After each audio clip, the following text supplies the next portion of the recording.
Voilà, nous revoilà. On va donc partir sur ce plan de Kamala Harris pour gagner parce que nous sommes à 21 jours de la campagne, 3 semaines et évidemment, au-delà du chiffre rond, de la symbolique, c'est un moment extrêmement important dans le calendrier.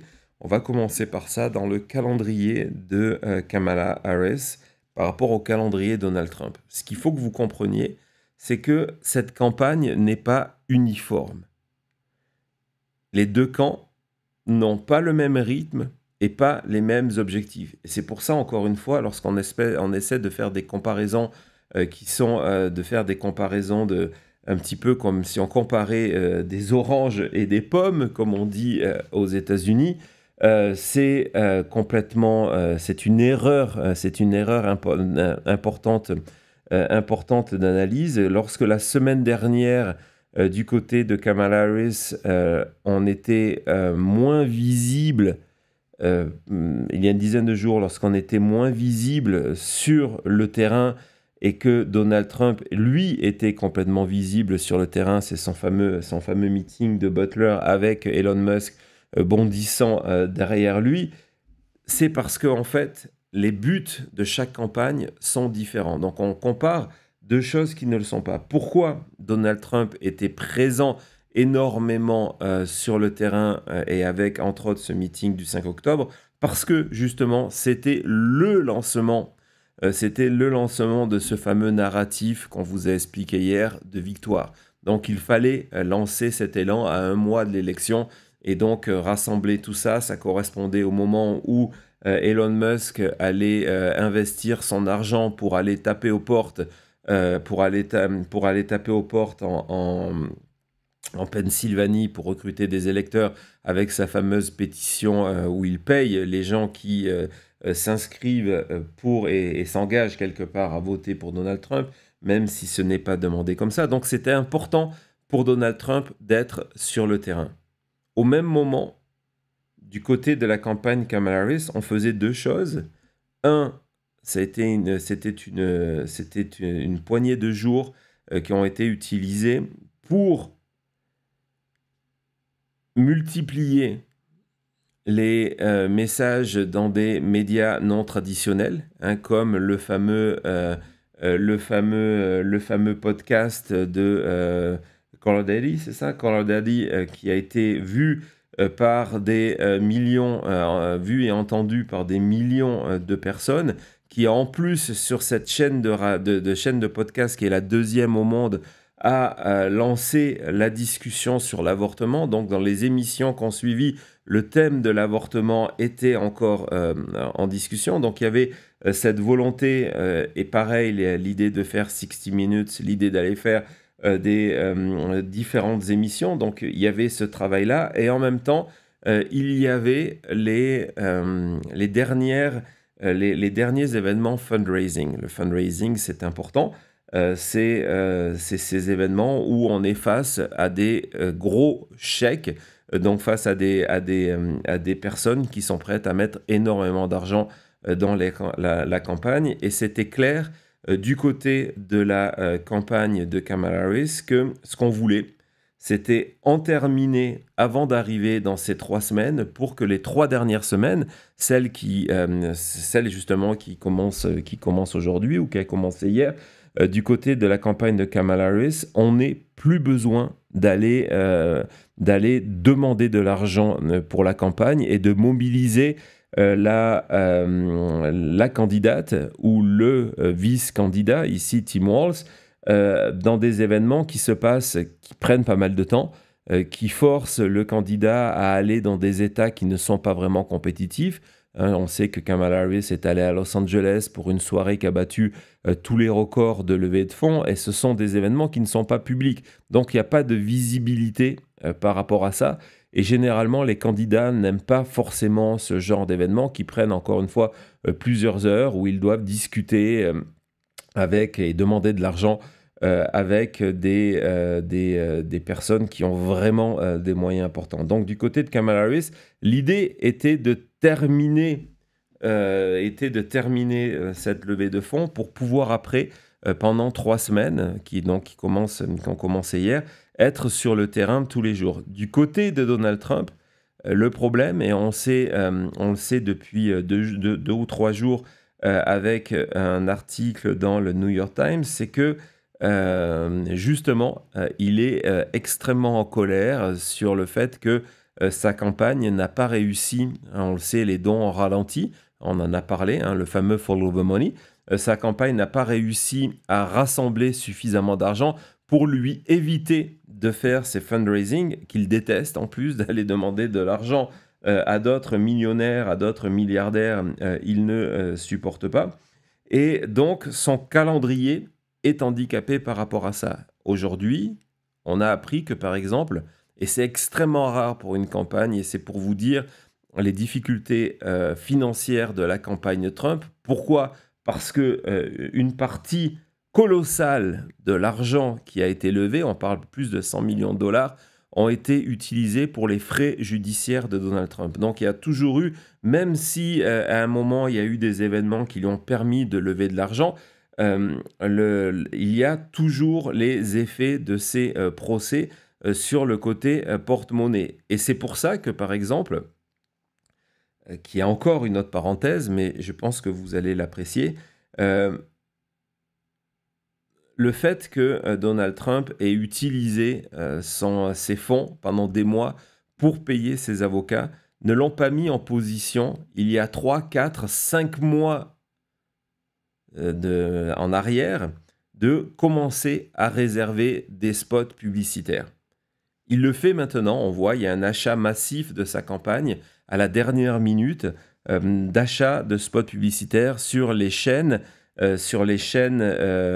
souvent locales dans les États clés, sur Facebook, sur YouTube.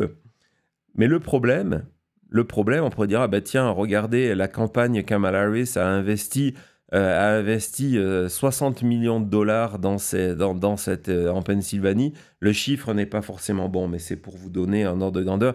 Mais bon, la campagne Trump vient d'en investir le même nombre. Le problème, c'est que le marché de l'achat de spots publicitaires ne marche pas comme ça. Lorsque vous êtes en position de faire ce préachat 4, 5, 6 mois en arrière, comme la campagne Biden, puis la campagne Kamala Harris a pu le faire, résultat, le spot coûte moins cher. Lorsque vous arrivez 2-3 semaines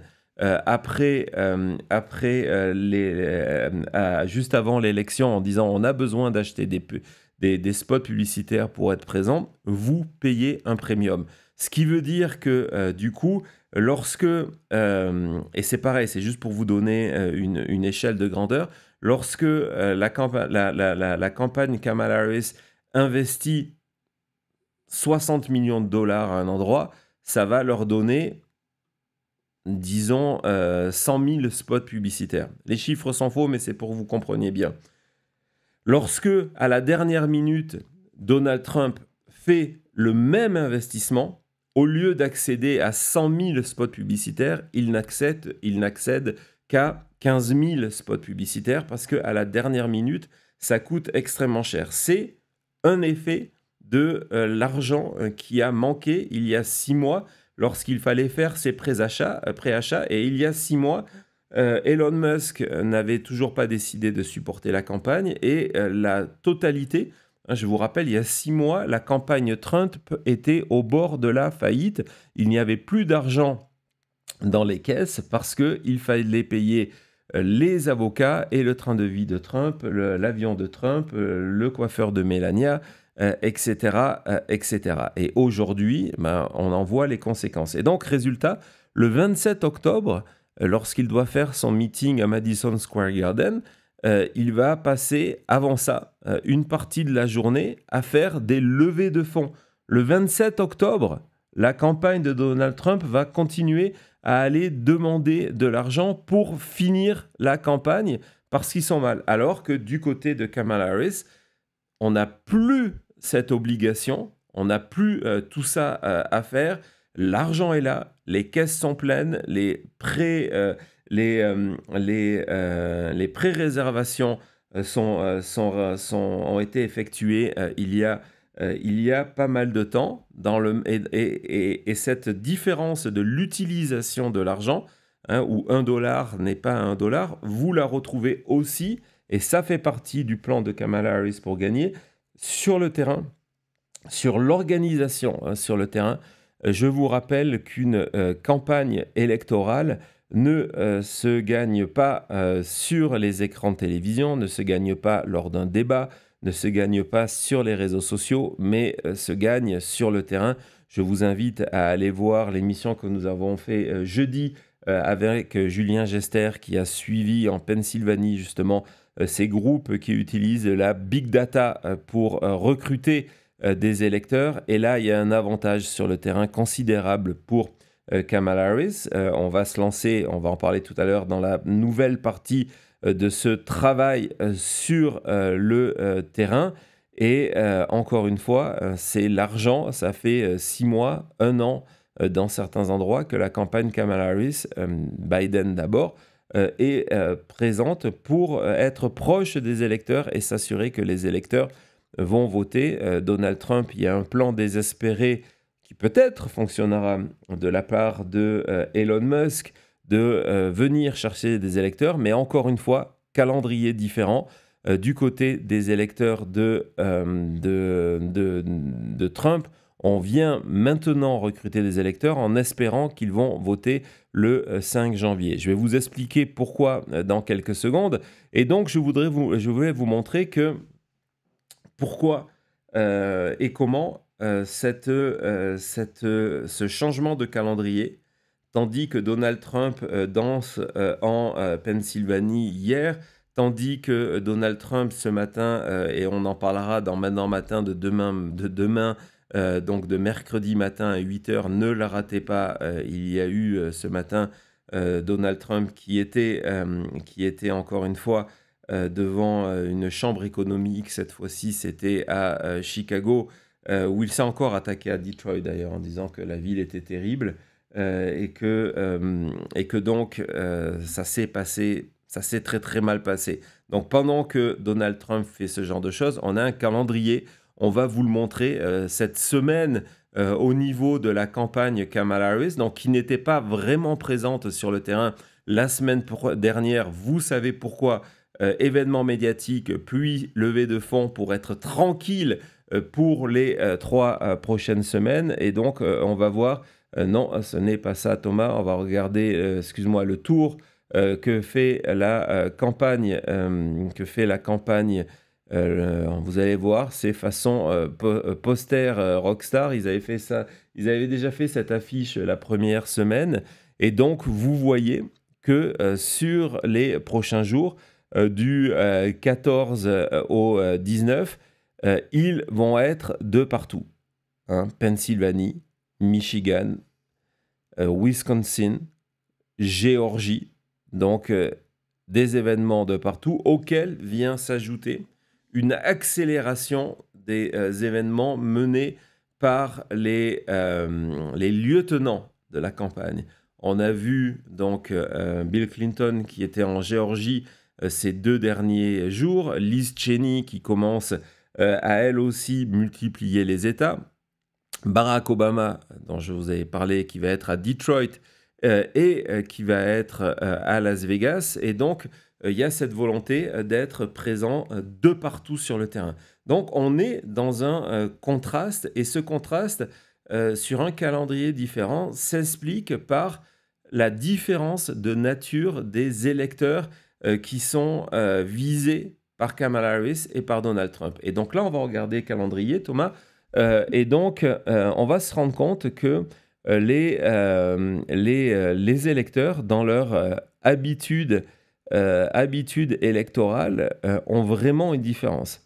On va commencer par la dernière ligne pour que vous compreniez bien.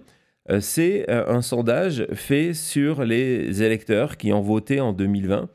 Et on se rend compte que les électeurs qui vont voter le jour de l'élection, Election Day, donc ce sont des électeurs majoritairement favorables à Donald Trump. Hein, ils ont une opinion favorable à Donald Trump, 54-48. Et donc c'est pour ça que en dernière semaine, Donald Trump va être présent partout en espérant que ces électeurs-là aillent voter massivement pour permettre à Donald Trump de rattraper son retard. Parce qu'on va parler de retard ailleurs.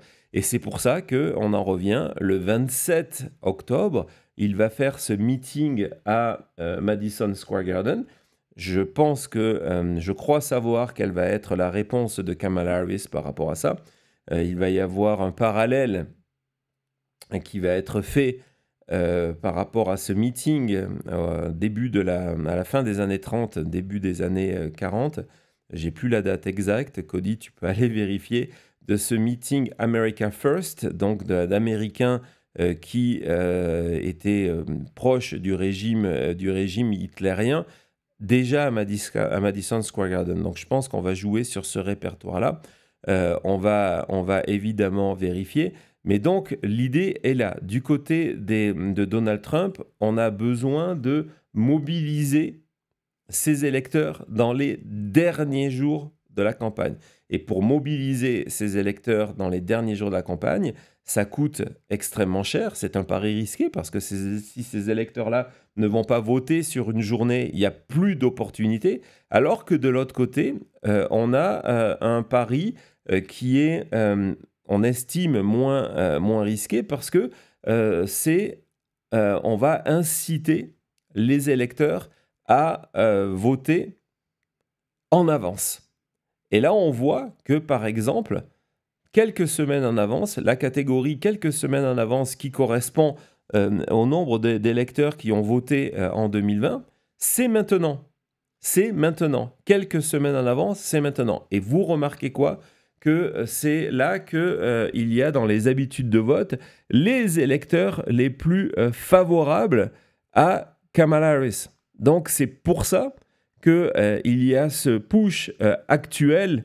Merci Cody, 20 février 1939, merci beaucoup. Il y a ce push actuel de l'équipe de Kamala Harris. Et quand je parle d'équipe, encore une fois, c'est Walz, c'est Liz Cheney, c'est Barack Obama.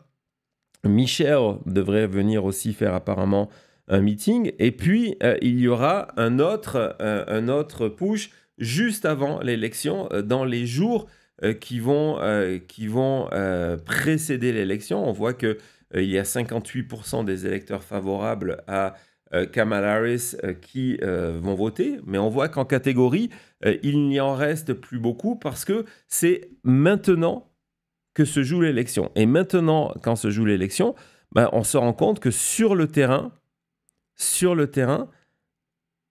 la présence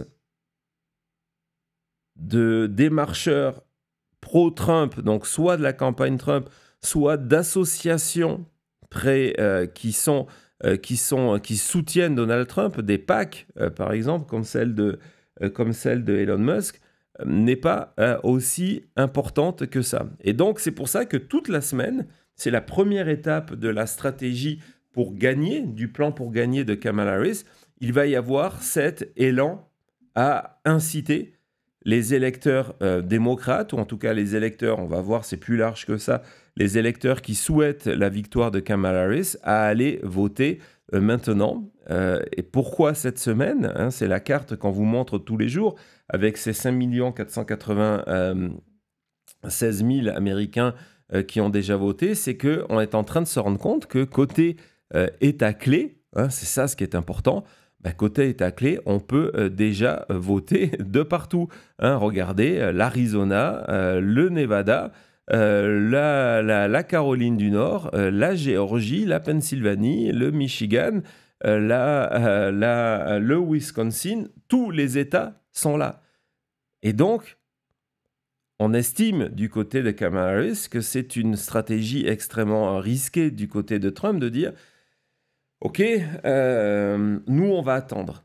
Et donc, du côté de la campagne de Kamala Harris, on n'attend pas. On commence à avoir des premiers chiffres très intéressants de certains États. Je pense que d'ici à la fin de la semaine, on aura une idée à quoi ressemble la mobilisation du côté démocrate. Il y a un très bon départ démocrate du côté de la Pennsylvanie. Pour l'instant, les chiffres ne sont pas suffisants pour dire que voilà, elle est en position de force pour gagner la Pennsylvanie, mais on va dans cette direction.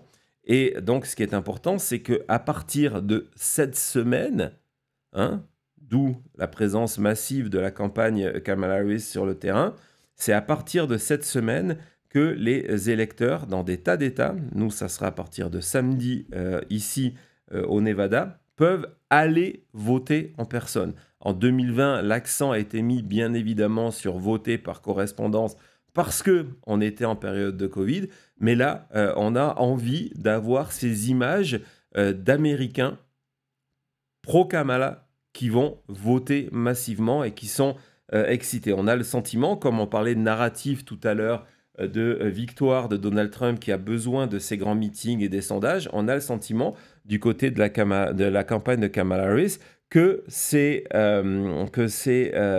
images, on va vous en montrer quelques-unes, ces images d'électeurs qui se mobilisent et vont voter avec impatience pour Kamala Harris maintenant, va créer une vague peut-être bleue, en tout cas va créer une vague d'adhésion et d'enthousiasme autour de l'élection. Et donc, je vais vous montrer, on va parler, juste après une petite pause, on va parler de la Géorgie qui commençait à voter aujourd'hui. À tout de suite.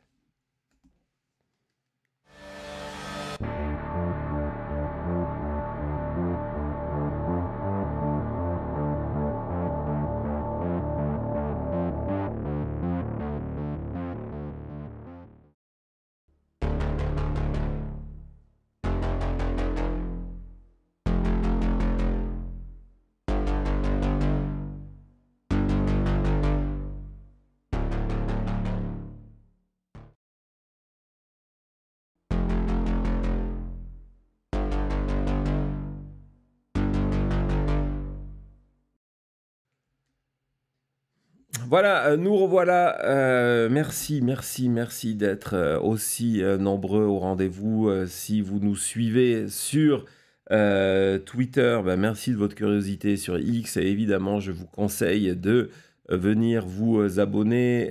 Si vous n'êtes pas encore abonné, c'est complètement gratuit. Ça vous donne accès non seulement à nos directs, mais à toutes nos émissions d'archives aussi. C'est important.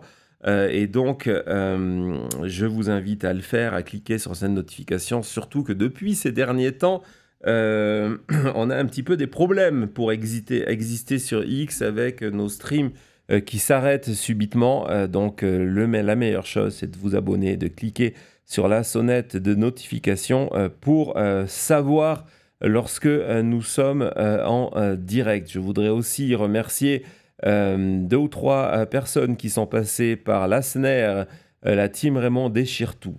Voilà, merci beaucoup. Team parenthèse en plus de ça, merci beaucoup pour ton super chat, c'est très apprécié. Merci également pour Claude depuis la Suisse. Et merci à Spiderina qui a rejoint notre team maintenant média et qui peut donc utiliser nos emojis.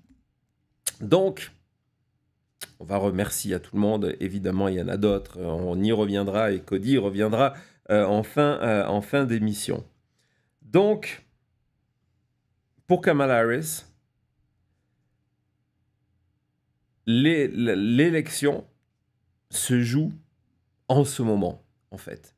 Elle se joue ces semaines-là, bien avant le scrutin du 5 novembre. Je ne dis pas que la journée de la Election Day ne comptera pas, mais elle se joue maintenant. C'est la période de ce calendrier électoral où le plus d'électeurs favorables à Kamala Harris est disponible, est prêt à aller voter, souhaite aller voter, et donc c'est maintenant qu'il faut venir les motiver. Et donc je vais vous montrer ce qui s'est passé en Géorgie aujourd'hui. Aujourd'hui, Géorgie est à clé que Donald Trump a gagné de 11 000 et quelques voix, que Joe Biden a gagné de 11 000 et quelques voix, ce qui a fait tous les efforts mis par Trump pour empêcher la certification de ces résultats, d'essayer de renverser les résultats des urnes, d'où son inculpation et le dossier mené par Fani Willis. Vous connaissez tout ça. Ces dernières semaines, loin des sondages, il y a eu énormément de travail sur le terrain, de volontaires. Il y a eu plus de 100 000 volontaires de la campagne Kamala Harris qui étaient sur le terrain à préparer l'élection et à aller faire enregistrer des nouveaux électeurs. Évidemment, c'est toujours difficilement quantifiable à l'avance sur les proportions qui vont aller voter. On estime généralement que les électeurs qui s'inscrivent dans les dernières semaines sont très motivés à aller voter et à 80% vont aller voter. Mais en tout cas, il y a eu énormément de travail sur le terrain. Encore une fois, loin des sondages, loin de la perception qu'aujourd'hui Donald Trump est en avance en Géorgie. Et je vais vous montrer donc une série de tweets, 3 tweets qui viennent d'être, et après on va voir des images, 3 tweets qui viennent d'être publiés par Gabriel Sterling. Gabriel Sterling, peut-être certains d'entre vous le connaissent parce que c'est lui qui s'est retrouvé en première ligne en 2020. C'est un républicain. Il est en charge, c'est un Secretary of State. Il est en charge de l'organisation de l'élection en Géorgie.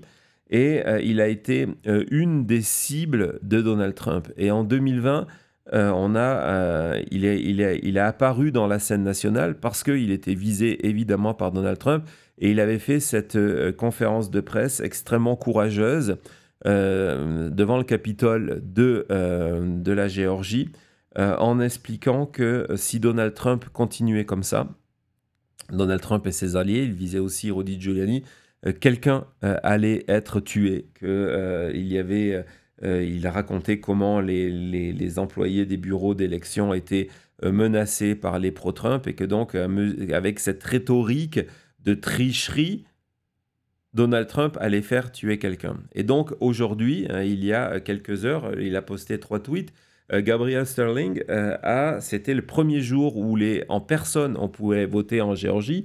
Et donc à midi, il explique que il y avait déjà 122 000, donc vous allez voir comme les chiffres demain vont augmenter, 122 049 électeurs qui s'étaient présentés. C'est à un moment, je ne dis pas que tous ces électeurs sont démocrates, d'accord, mais c'est à un moment où les électeurs de Donald Trump ne vont pas voter. Il n'y a pas eu d'effort du côté de la campagne de Donald Trump pour inciter ces électeurs à voter en avance. Il y en aura, attention, il y en aura qui iront voter parce que ce sont des gens âgés, ça fait partie de leurs habitudes, ça fait partie aussi, ils ne veulent pas attendre le 5 janvier et passer de longues heures en queue, en file d'attente. Donc il y en aura, mais ce qui est intéressant, c'est que donc à midi, il y avait 122 000 électeurs qui avaient déjà voté. Le record précédent, pour une journée en entier, c'était 136 000. 136 000. Là, on était à midi, on était à 122. Une heure après, nouveau tweet de Gabriel Sterling. Boom, it's massive. Donc, il dit, ben voilà, à 13h, donc je vous rappelle que le record était de 136 000, ben à 13h, explosé. On est à 154 505 personnes qui sont déjà allées voter en Géorgie. D'où l'importance d'être sur le terrain en ce moment et de faire campagne en ce moment. Et puis, troisième tweet, juste avant le début de l'émission, à 14h en Géorgie, pour expliquer qu'on était à 187 000, le précédent record c'était 136, 187 973, et qu'il expliquait qu'il pense que d'ici la fin de la journée, le nombre de 200 000 électeurs en Géorgie auront déjà voté en personne. Ce sont des chiffres jamais vus. 200 000 personnes qui sont allées voter. Je vais vous montrer justement des images pour que vous voyez ce que ça veut dire d'aller voter. Même s'il explique que le système se passe bien et que généralement, une fois que les gens arrivent à ce qu'on appelle le check-in, lorsque vous donnez vos informations pour voter, ça dure 55 secondes. Vous allez voir à quoi ça ressemble à l'extérieur.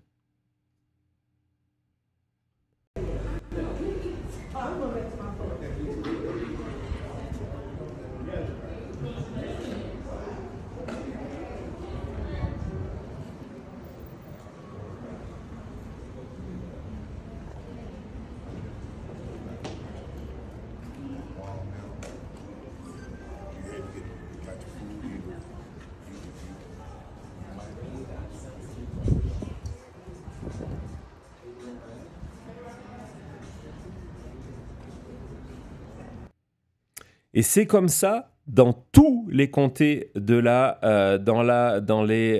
dans tous les comtés de la Géorgie aujourd'hui, avec donc, et nous sommes je le répète, nous sommes le 15 octobre. 15 octobre. On n'est pas le 5 novembre, nous sommes le 15 octobre et vous voyez énormément de jeunes, énormément d'Afro-Américains qui attendent pour aller voter tout de suite. C'est la consigne du camp Harris, c'est dès que vous avez votre bulletin de vote, que ça soit pour correspondance ou en personne, n'attendez pas, allez voter.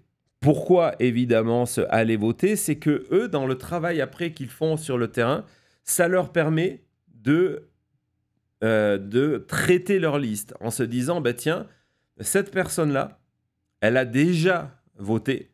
Elle a déjà voté. Et donc, ça ne sert plus à rien d'envoyer un volontaire chez elle, un démarcheur, pour lui demander d'aller voter. Ça ne sert plus à rien de lui envoyer un SMS pour lui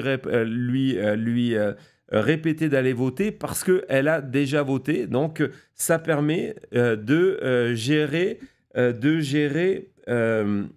les listes de manière plus efficace. Les listes et les ressources. C'est-à-dire que du coup, les ressources humaines et financières sont uniquement utilisées vers des électeurs qui n'ont pas encore voté. Je vous me dis ça, c'est parce que aussi c'est le contraste par rapport au risque de la campagne de Donald Trump de se dire non, nous on préfère attendre le jour de l'élection pour voir ce que ça va donner. C'est-à-dire que du coup,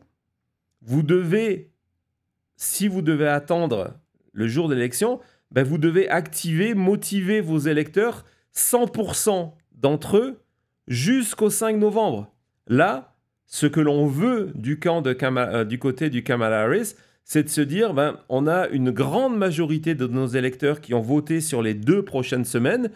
L'élection se joue maintenant. C'est la première étape de ce plan à gagner, ce plan pour gagner. Et donc, une fois que ces électeurs-là ont voté, on est tranquille, on peut mettre toutes nos ressources humaines et financières sur les autres. Je vais vous montrer aussi, parce que c'est un moment qui est important par rapport à la stratégie toujours en Géorgie, sur la stratégie de Kamala Harris, qui fait croire, même si la campagne ne communique pas vraiment là-dessus pour l'instant, et vous allez comprendre pourquoi, hein, on veut être certain que tout le monde va voter, fait croire qu'aujourd'hui, Kamala Harris est sous-estimée dans les sondages. En général, le nombre d'électeurs républicains qui vont aller voter pour Kamala Harris au lieu de voter pour Donald Trump. Donc des républicains en rupture de parti, en rupture de Trumpisme, et qui, parce qu'il y a eu le 6 janvier, parce qu'il y a eu les affaires, vous savez, ces affaires dont on vous explique tweet après tweet et intervention sur les plateaux qu'elles n'ont servi strictement à rien. En fait, d'ici l'élection, une fois que tout ça, la poussière sera retombée, lorsqu'on analysera les raisons de vote, je vous garantis qu'on trouvera que si des républicains ont décidé d'aller voter Kamala Harris et possiblement permis à Kamala Harris de gagner, je vais presque dire facilement, mais en tout cas de gagner l'élection le 5 novembre prochain, c'est parce que ces républicains ont été dégoûtés par Donald Trump par rapport justement à ses affaires et par rapport à ce qui s'est passé le 6 janvier. Et donc, on va aller dans un café ce matin. Nous sommes en Géorgie, dans le comté le plus rouge de la Géorgie, où historiquement, depuis plus de 100 ans, les républicains gagnent. C'est le genre de comté où se retrouve Marjorie Taylor Greene, où on dit, la blague qu'on dit à l'époque, c'est que, qu'on dit dans ce genre de lieu, c'est que si on mettait une chaise comme candidate avec une pancarte écrit dessus que la chaise est républicaine, la chaise serait élue pour le Congrès. Hein, vous voyez ce genre de niveau. Et donc, allez écouter ce moment. Certes, c'est anecdotique dans le moment, mais il révèle le cœur de la deuxième partie de ce plan pour gagner du côté de Kamala Harris. Thank you. I have voted Republican. You know? Yeah. I vote for the man. I don't vote for their party. So what are your thoughts on the election? What are my thoughts on what? On the election. Ain't much to think about it. Well, who are you going to vote for? The right person. Well, who do you think the right person It won't is? be Donald Trump. Okay, tell me why.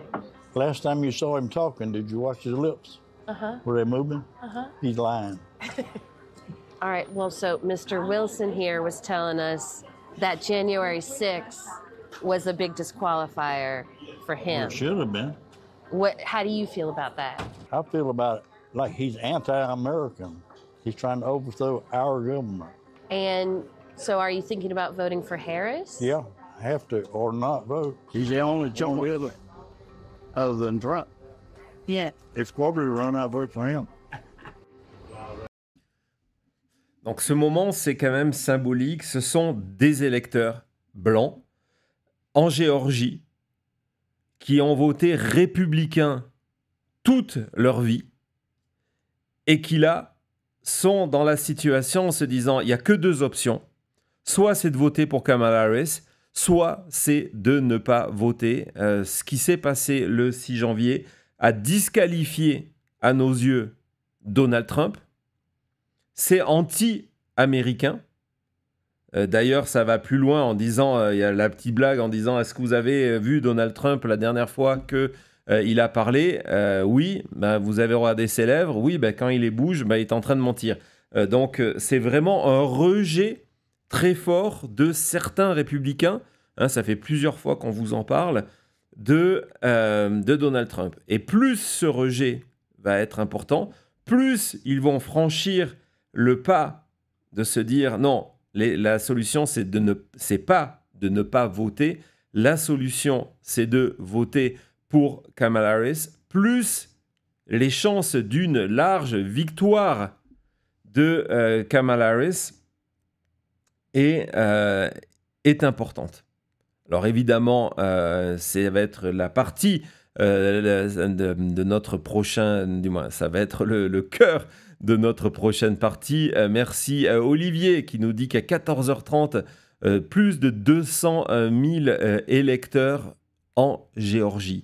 C'est énorme. Encore une fois, tous ces électeurs ne sont pas démocrates, mais toute la stratégie depuis des mois sur le terrain de la campagne Biden d'abord et Kamala Harris, c'est de s'assurer qu'une très grosse partie de ces électeurs-là sont démocrates et votent contre Donald Trump lorsqu'ils ne le sont pas. Allez, on fait une petite pause et on se retrouve tout de suite après.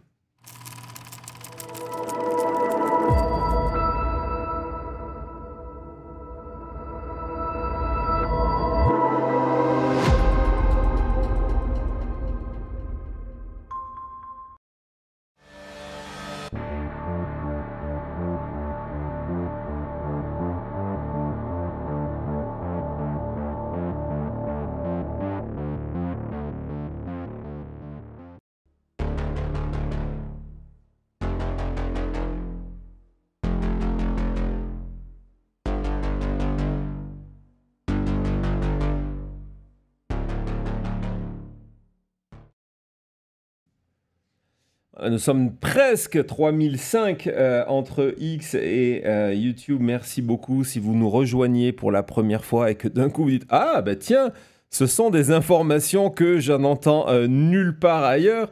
Bah, le mieux, parce que c'est toujours comme ça ici, comme nous dit Slime Arena, c'est trop bien. Bah, le mieux, c'est de s'abonner à la chaîne, c'est complètement gratuit, et de cliquer sur la sonne notification. Et puis, ce qui me fait plaisir, de temps en temps, je vois dans les commentaires des personnes qui, d'un coup, lorsque je dis les archives sont disponibles, bah, certains d'entre vous retournent aux archives, et donc sont en train de vérifier d'une certaine manière ce que nous vous racontions ici il y a 1 an, il y a 2 ans, il y a 3 ans, et poste un commentaire en disant « Ah ouais, d'accord, on a compris, pas de problème, respect ». Merci beaucoup pour ça. Merci à Pat pour son premier super chat depuis le Québec. Merci beaucoup d'avoir franchi le pas et de venir soutenir notre travail. 100% indépendant, sans régie pub derrière, sans milliardaire. On n'a pas Elon Musk qui est derrière nous. Merci beaucoup Elvira depuis la Suisse de ta fidélité et de ton soutien. Pareil pour Slime Arena qui dit que la fête sera belle le 5 novembre. On verra, hein, on ne va pas sabrer le champagne d'avance, mais il y a plusieurs signes qui s'annonce plutôt bien. On va attendre des confirmations. Je vous dis, il faut être prudent pour l'instant sur les chiffres du early voting. Ça commence à être tôt. Je vous parlais du Nevada, par exemple, ou de l'Arizona, où il y a moins de 1% des électeurs qui sont allés voter. Donc, lorsqu'on vous explique les chiffres du Nevada, c'est absolument ridicule. Il n'y avait pas pour l'instant, par exemple, de chiffres dans le Nevada au niveau du Clark County, qui représente 3/4 du corps électoral, il n'y en avait pas. Donc, c'est absolument pas, ça sert à rien d'aller voir ces chiffres-là. Pareil en Arizona, c'est très limité. Mais par contre, du côté de la Pennsylvanie, du côté du Michigan, on approche les 7, 8, 10% des électeurs qui sont allés voter. Ça nous permet de savoir quelle est leur étiquette, quel est leur âge, si c'est la première fois qui vont voter, si ce sont des hommes, des femmes. Ça permet aussi de savoir leur âge. J'ai vu qu'il y avait plusieurs centenaires qui avaient déjà voté à Detroit, par exemple, dans le Michigan. Alors, en parlant de centenaires, petite parenthèse, parce que malheureusement, c'est de la désinformation et ou du clickbait. C'est de la désinformation, des clickbait, avec des sites qui ont des qualités, mais ont souvent ce défaut-là, qui ont mis en avant le fait que c'est bon, Jimmy Carter avait survécu et avait pu voter aujourd'hui, parce que c'était, je vous rappelle, Jimmy Carter qui est centenaire, c'est au mois d'août, lors d'une interview, son petit-fils avait déclaré qu'il attendait, son prochain défi était d'attendre le moment où Jimmy Carter puisse aller voter contre Donald Trump et pour Kamala Harris. Et donc aujourd'hui, il y a 1 ou 2 médias, et c'est malheureusement repris sur les réseaux sociaux, qui vous disent, ben voilà, il a tenu le coup jusque-là et Jimmy Carter a voté. Jimmy Carter a voté la semaine dernière par correspondance. Hein, il ne s'est pas déplacé pour aller voter et faire des heures de queue aujourd'hui alors qu'il vit dans un hospice depuis 9 mois. Il a voté par correspondance et pour l'instant, son bulletin de vote n'a pas été encore ouvert et trié et enregistré. Donc voilà, soyez prudents. Je sais que c'est très dur dans cette période de fake news, mais le problème, c'est qu'on se retrouve avec plus ou moins gravité avec des fake news des deux camps, hein, du camp démocrate et du camp républicain. Donc soyez toujours vigilants et prudents sur ce que vous êtes en train de lire. Essayez aussi de les lire avec un filtre de logique, de se dire, ah oui, est-ce que Jimmy Carter, qui ne peut plus se déplacer, a attendu pour physiquement aller voter aujourd'hui, alors qu'il y avait la possibilité de voter par correspondance lorsque justement on ne peut pas se déplacer, et c'est évidemment ce qu'il a fait. Donc voilà, on ferme la parenthèse. mais c'était important. Merci beaucoup à Réginald pour ton super chat. C'est également ton premier, c'est la première fois donc tu nous soutiens. Merci, c'est très apprécié. Juste avant cette petite pause, je vous ai montré donc cette vidéo d'électeurs traditionnels républicains dans l'endroit le plus républicain de la Géorgie qui ont décidé de voter Kamala Harris cette saison et cette élection. Et si on doit s'attendre à une surprise lors de l'élection du 5 novembre, du côté démocrate, elle est là. Du côté républicain, on va parler 30 secondes de la stratégie de Donald Trump. Elle est extrêmement intéressante. On l'a évoqué à plusieurs dans plusieurs émissions. Elle est extrêmement intéressante. Elle est extrêmement risquée. Mais si elle fonctionne, elle est extrêmement payante. Et en fait, de manière assez ironique, la stratégie de Donald Trump en 2024, et je vais vous expliquer la différence après, c'est celle de Barack Obama en 2008. Le calcul de Barack Obama en 2008 était de créer une coalition autour de son nom basée sur des électeurs, principalement les jeunes à l'époque, qui ne votaient pas, qui ne venaient pas se déplacer, qui étaient légalement pouvaient voter, hein, c'est un point important, mais ne votaient pas ou ne votaient plus ou de voter de temps en temps et se sentaient déconnectés de toute cette situation, de la situation politique. Et donc en 2008, Obama a réussi à mobiliser ce qu'on appelle ces low propensity voters. Donc, ces électeurs qui votent rarement, ce sont toujours les plus durs à aller mobiliser parce que, justement, ils n'ont pas cette habitude de voter, ils ne s'organisent pas pour voter, ils ne savent même pas où se trouve leur bureau de vote, où ils doivent aller voter, ils ne connaissent pas les dates, ils ne connaissent pas les horaires. Et donc, ça nécessite énormément d'efforts de la campagne pour s'assurer que ces gens-là brisent leurs habitudes et aillent voter, que ce soit pour une première fois ou peut-être parce qu'ils n'ont pas voté depuis 10 ans ou depuis 15 ans. C'est extrêmement coûteux et ça nécessite surtout une énorme organisation sur le terrain. Et c'est là que la comparaison avec Barack Obama s'arrête. C'est que en 2008, Barack Obama a créé sur le terrain une organisation qui est toujours copiée aujourd'hui. C'est pas pour rien d'ailleurs que dans l'organigramme de la campagne de Kamala Harris, on retrouve certains organisateurs de la campagne de Obama qui sont là aujourd'hui pour épauler Kamala Harris dans l'organisation sur le terrain. Il a utilisé ce qu'on appelle un mouvement de volontaires, principalement de volontaires, qui étaient épaulés par des cadres de la campagne et dont le rôle était de s'assurer que ces gens-là aillent voter. Et ça a fonctionné.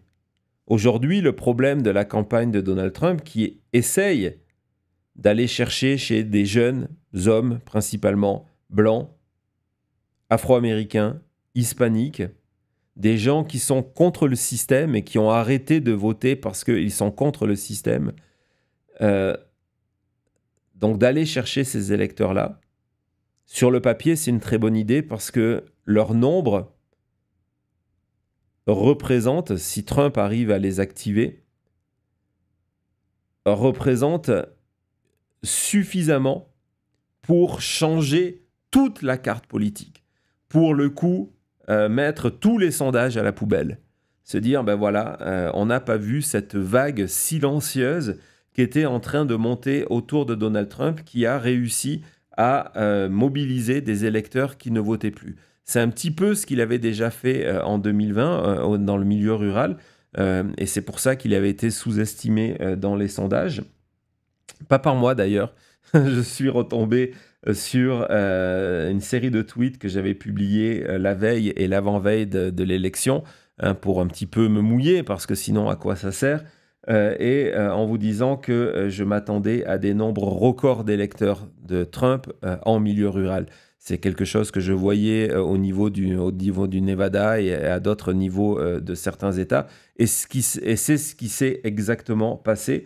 Donc Donald Trump avait réussi partiellement son pari, pas de manière suffisante, mais en tout cas, il avait réussi à ce niveau-là. Et donc là, l'idée au côté de la campagne, c'est de dire non, mais il y a une autre réserve d'électeurs.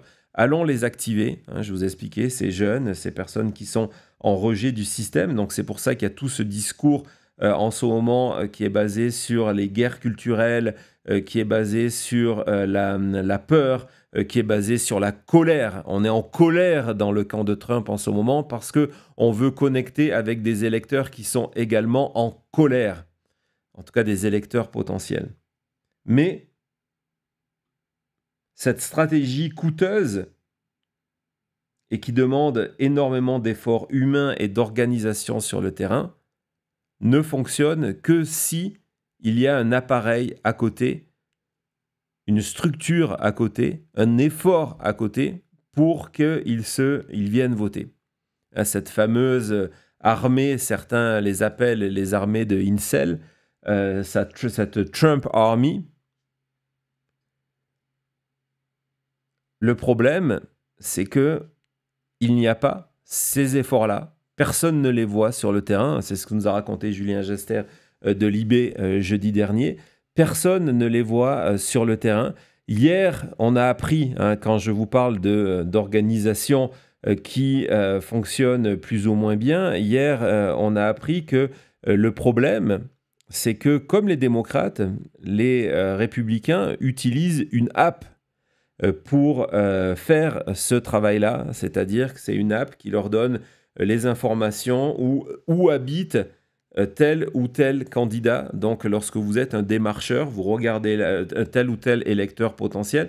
Donc, vous regardez sur la app et vous avez, on vous dit, tiens, à telle rue, à 500 mètres d'où vous êtes, à 5 km d'où vous êtes, il y a un électeur qui est potentiellement pour nous. Et comment on le sait? Il y a toutes les informations pour pouvoir lui parler comme il faut en disant, lui, c'est quelqu'un qui a été un membre de la NRA pendant 15 ans. C'est un pro-armes et en plus, il participe, c'est ça la big data américaine, il participe à un forum de discussion sur un groupe Facebook d'Américains inquiets par rapport à la frontière. Vous voyez ce que je veux dire? Et donc, hier, on a appris que cette app que les républicains utilisent pour aller justement mobiliser, activer ces électeurs dont Trump a absolument besoin, le problème, c'est que cette app ne fonctionne pas. Elle fonctionne lorsque vous le faites chez vous et que vous avez un bon réseau Internet. Mais lorsque vous vous retrouvez dans l'Amérique rurale, et je peux vous dire que c'est une réalité, nous la connaissons bien après avoir pratiqué le road trip et avoir vécu au Texas pendant des années, ou même ici, dès que vous sortez des villes, au niveau de Las Vegas, vous vous retrouvez avec une app qui prend énormément de données, qui va vous guider sur ce porte-à-porte, et cette app qui demande une énorme bande passante, un énorme accès à l'Internet, ne fonctionne pas ou fonctionne trop lentement lorsque vous vous retrouvez en milieu rural. Où sont ces électeurs que Donald Trump essaye de récolter et d'activer pour le 5 novembre?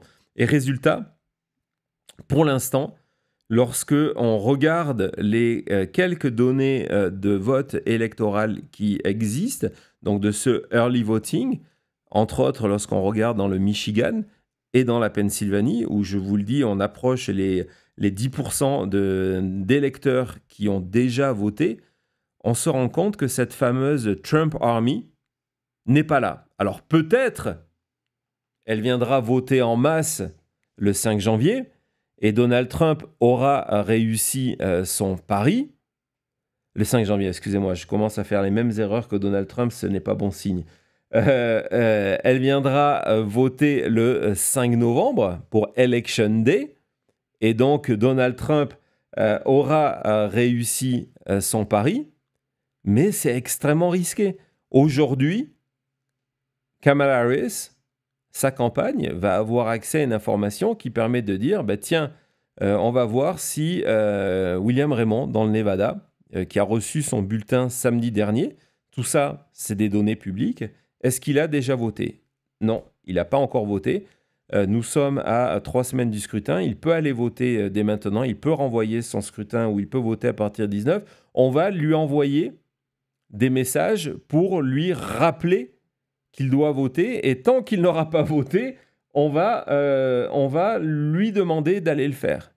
Vous comprenez vraiment la différence lorsque une campagne va avoir 20 opportunités, 30 opportunités de relancer quelqu'un pour que cette personne aille voter, pour ne pas oublier, pour lui demander est-ce que vous avez besoin de transport, est-ce que vous savez où se trouve votre bureau électoral, est-ce que vous connaissez les horaires, est-ce que vous allez y aller tout seul ou est-ce que vous allez être accompagné d'un ami ou d'un membre de la famille, par rapport à une campagne qui ne peut pas accéder à ces informations en milieu rural et qui va dire non mais de toute façon c'est pas grave, nous ce qu'on va faire c'est on va tout miser sur le 5 novembre.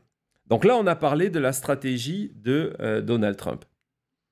La stratégie et le plan pour gagner donc de Kamala Harris est différent. Et encore une fois, c'est déroulé en différents épisodes. Vous avez bien compris comment le calendrier est extrêmement important. Comment, du côté de Kamala Harris, on a le sentiment que l'élection se joue cette semaine et la semaine prochaine, même si ce n'est pas complètement le cas. C'est extrêmement important. Et donc, du côté de Kamala Harris, on s'est dit, OK, étudions ce qui s'est passé au niveau de la campagne de Biden.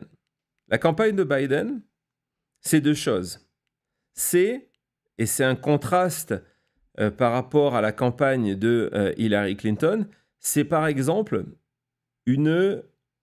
un appétit énorme pour tout ce qui est big data, tout ce qui est la donnée. En 2020, et je me rappelle à l'époque, certains comptes Twitter étaient des comptes Twitter démocrates américains ou de la gauche américaine en général, et certains journalistes et experts de plateau ne comprenaient pas pourquoi Joe Biden ne faisait pas campagne au Texas et ne faisait pas campagne en Floride, alors que la Floride était en jeu, le Texas était en jeu. Et la preuve, on vous montrait des sondages publics, où on voyait que l'élection était extrêmement serrée au niveau de la Floride et du Texas. Et vous savez que si les démocrates font flipper le Texas ou la Floride, il n'y a plus d'élection. Donc, on disait, mais que fait Joe Biden?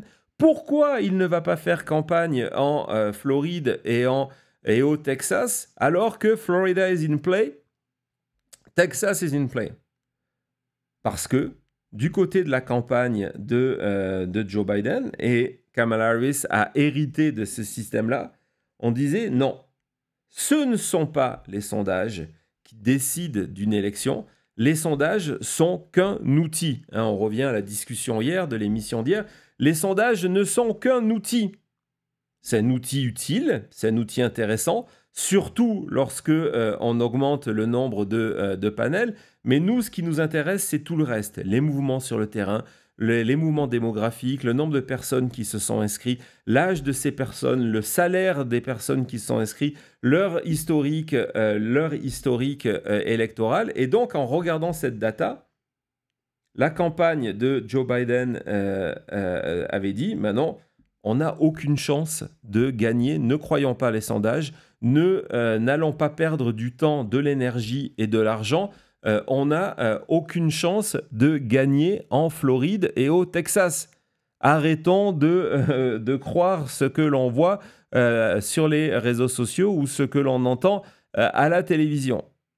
Et le jour de l'élection, on peut se dire que du côté de Joe Biden, ça avait été bien vu que l'élection ne s'était pas jouée là.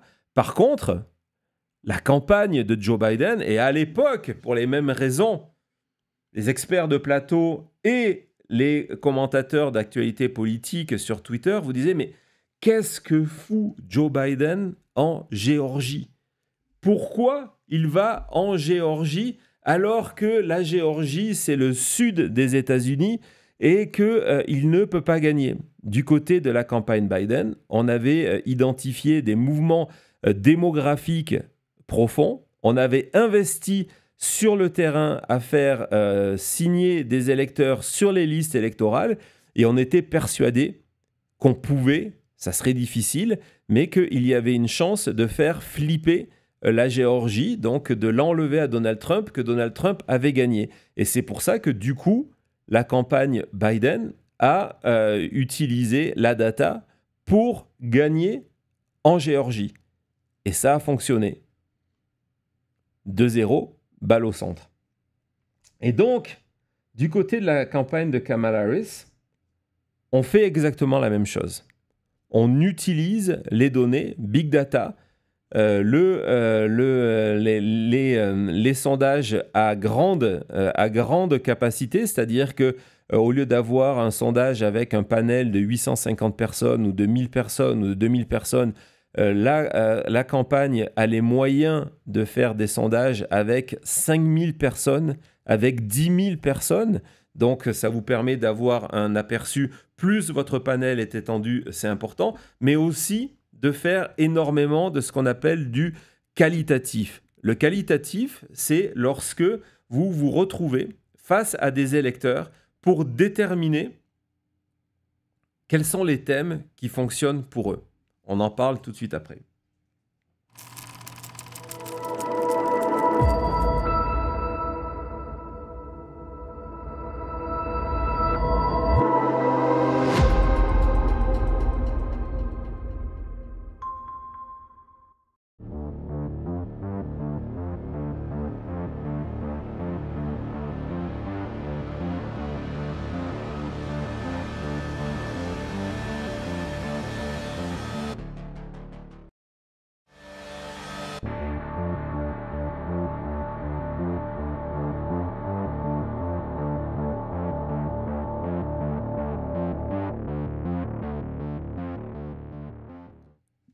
Voilà, nous revoilà. Merci à tout le monde d'être au rendez-vous. Merci à celles et ceux qui viennent soutenir notre travail via Super Chat, Super Sticker. Merci Chile72 qui nous dit « C'est pas la Géorgie qui va flipper, c'est Trump ». Ben, on l'espère tous. On verra ça. En tout cas, merci pour ton soutien. Je sais qu'il y a eu plusieurs super chats de ton côté. Merci également depuis le Québec à Paul qui vient soutenir notre chaîne pour la première fois. Merci beaucoup, c'est toujours sympa de voir des premières fois. C'est évidemment très sympa de voir des personnes qui reviennent comme Olivier, qui est notre envoyé spécial du côté de la Géorgie et qui est en train de suivre ce nombre d'électeurs qui sont allés voter, 251 899. C'est important, très important. Merci Olivier de nous tenir au courant de ce qui se passe du côté de la Géorgie, c'est très apprécié. Merci également ça arrive à Laurent pour son super stickers. C'est aussi son premier super sticker depuis l'Europe. Merci beaucoup Laurent de ton soutien, c'est très apprécié. Allez, on retourne donc à l'utilisation de la data du côté de la campagne Kamala Harris. Et entre autres, de tout ce qui est recherche qualitative, qui est au cœur de son plan pour gagner.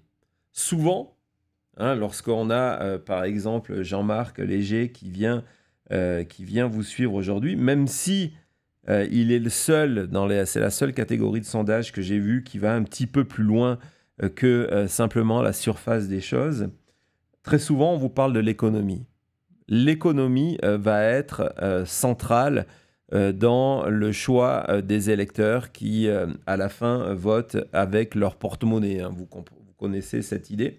Je vous dis, Jean-Marc Léger, lorsqu'il est venu nous voir, pas la dernière fois, mais la fois d'avant, lorsqu'ils avaient leur dernier sondage qui sortait pour le New York Post, ce que j'avais apprécié, c'est que justement, ils avaient divisé cette question de l'économie en une quinzaine de sous-catégories, ou peut-être un petit peu moins, mais en tout cas en plusieurs catégories, pour essayer de discerner quels étaient les thèmes dans cette économie. Est-ce que c'est les échanges internationaux ou est-ce que c'est l'inflation? Est-ce que c'est le prix de l'essence ou est-ce que c'est la performance de la bourse? Tout ça, c'est l'économie.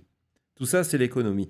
Et dans les réponses de ce sondage de Jean-Marc, on se rendait compte que sur certains thèmes, la campagne Kamala Harris avait un avantage et sur d'autres, Donald Trump avait un avantage. Et que globalement, on disait Donald Trump performe mieux que Kamala Harris sur l'économie. Mais du côté de la campagne de Kamala Harris, on ne s'arrête pas à cette surface des choses. On se dit, OK, la question principale du 5 novembre prochain, et en tout cas l'élection de toutes ces personnes la question principale de toutes ces personnes qui votent actuellement, c'est pas d'avoir leur avis sur l'économie. La question, c'est pas de dire, voilà, votez avec votre porte-monnaie. Ça veut dire quoi? C'est de leur demander, c'est de déterminer quels sont les thèmes importants pour vous. Et dans ces thèmes qui sont importants pour vous, c'est de se dire quel est le candidat qui défend le mieux les thèmes qui vous sont chers. C'est de ramener la politique, un discours généraliste à l'individu. De se dire quel est le candidat qui vous représente le plus. Et donc, à partir de là, la campagne Kamala Harris a déterminé un certain nombre de thèmes où Kamala Harris est en avance sur la question le candidat qui fight for me, qui se bat pour moi. Oui, Donald Trump est en avance par rapport à des points d'avance par rapport à la situation économique avec les échanges internationaux par rapport à la Chine, par exemple. Mais l'électeur américain, c'est pas ce qui l'intéresse. Ce qui l'intéresse, c'est de savoir quel est le candidat qui a un plan pour assurer que j'ai une assurance sociale, pour assurer que mes impôts n'augmentent pas, pour assurer que je puisse accéder à la propriété, pour assurer que si je lance une entreprise, j'ai un avantage. Et là, sur tous ces thèmes, lorsqu'on rentre dans le cœur du sujet, lorsqu'on rentre dans le qualitatif, Kamala Harris est en avance sur Donald Trump. Kamala Harris est en avance sur Donald Trump. Et du coup, dans son plan pour gagner, il y a toute cette communication qui est ciblée. Je peux vous dire que nous vivons ici dans un état clé. C'est impossible de se connecter sur YouTube, par exemple, ou de regarder la télévision, un match de football le week-end, sans tomber sur de la publicité ciblée. Et cette publicité ciblée ici, c'est de dire que d'un côté, Donald Trump est intéressé que par les gens de sa classe, par les milliardaires, et du coup, effet boomerang, on utilise le fait que Elon Musk est à ses côtés, en disant, ben voilà, vous voyez, Donald Trump, il ne s'intéresse qu'aux milliardaires, mais finalement, vous, l'Américain, qui s'intéresse à vous? Qui est prêt à défendre vos intérêts? Et donc, toutes les pubs que nous avons depuis 3 semaines vont dans ce sens-là. Ça fait partie du plan de Kamala Harris de gagner, de montrer aux Américains, à l'Américain moyen, celui qui va voter, de dire que sur tous ces thèmes-là, Donald Trump, non seulement il ne parle pas, parce que quand est-ce que vous avez entendu Donald Trump s'adresser aux classes moyennes? Mais au-delà de ça, les seules fois et les seuls enregistrements que l'on a sur Trump sur les impôts, et il le confirme, il ne s'en cache pas, il est persuadé qu'il faut baisser encore plus les impôts des milliardaires. Et donc, c'est ce genre de campagne ciblée sur des thèmes où on a d'une manière globale, on a le sentiment qu'ils appartiennent à Donald Trump, que Kamala Harris réussit à marquer des points. C'est un message que l'on va encore plus entendre dans les semaines à venir. Dans les 15 jours là, qui arrivent, la seule fois où Kamala Harris, à travers des publicités ou à travers des podcasts ou à travers des interviews, va parler d'économie, vous allez voir que son positionnement va être de dire que voici ce que je vais faire pour vous. Voici ce que je vais faire pour vous. C'est clé. Premier niveau. Deuxième niveau, évidemment, on en a un petit peu parlé tout à l'heure avec ces électeurs du parti républicain qui allaient voter qui ne votent plus pour Donald Trump, mais allaient voter pour Kamala Harris. C'est évidemment de